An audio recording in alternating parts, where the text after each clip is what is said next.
Продолжим тему с гостей. Это певица Анастасия Макарова. Доброе утро, Анастасия. Здравствуйте. Доброе утро. Ну, начнем, наверное, с главного вопроса самого. Что исполните на этом концерте? Есть информация, что песня будет на татарском языке? Да, конечно, песня будет на татарском языке. Да. Да, будет потрясающая песня, которая называется «Энеем». Так. Песня о маме, да. Очень интересно. Это так символично. Это вот мы недавно отметили День матери. Это, наверное, вот с этим связано, да? У нас очень яркая работа касаемо этой песни, очень красивый клип, очень красивый номер, который мы готовим для этой премии, поэтому именно эта песня. Ох, здорово. Есть у нас такой еще вопрос, что в одном интервью услышали, Да. что вы сказали, что мечтаете спеть Салаватом. Случилось ли уже это событие или еще грядет? Скорее, мой продюсер хотел спеть Салават. Да. Надо уточнять. Для того, эти чтобы вопросы. подготовить, так сказать, меня к татарскому языку, мы очень часто слушали песни Салавата А. в ее машине, именно его песни. Сейчас это продолжается ежедневно, даже едя к вам. Сегодня Да. с утра мы слушали песни Салавата. Это же как какой-то, да, гимн. Это традиция. Традиция, да. Хорошо, ваш путь на сцену, каким он был? Легким? У вас сразу все получалось? Или же все-таки приходилось проходить какие-то трудности, вот как при становлении себя вот как Трудности они певицы? Да? есть до сих пор. Да? То есть это проходит ежедневно, конечно, для меня это очень сложно. Учить татарский, во-первых. Освоение языка, да. Да.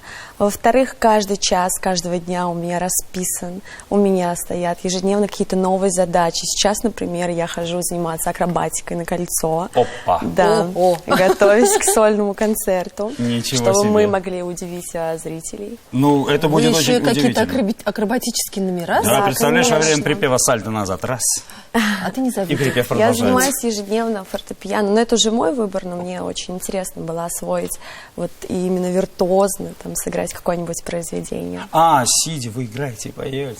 То есть Конечно. ежедневный, можно сказать, титанический труд. Мне это очень нравится, поэтому для меня это не титанический труд. Мне безумно нравится, что я просыпаюсь с утра, и я знаю, что у меня расписан день, что у меня много планов, что я буду заниматься сегодня тем, что я хочу. Да, если что-то лучше. Мы со Соль тоже вот просыпаемся каждое утро и знаем, что мы придем сюда и видим наших прекрасных гостей, и какой день будет классный. А вот удается ли совмещать музыку и участие в конкурсах красоты? Ведь вы обладательница таких титулов, как Miss Talent Planet 2017 и первая вице-мисс «Хрустальная корона мира». Ух. Практически в каждом интервью меня это спрашивают. Да, практически. Мы не могли обойти этот вопрос.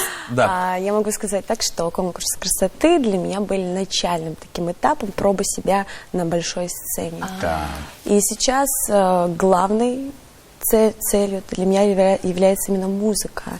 В принципе, это было всегда, но вот эти конкурсы красоты, они помогли мне раскрыться как артист, Да.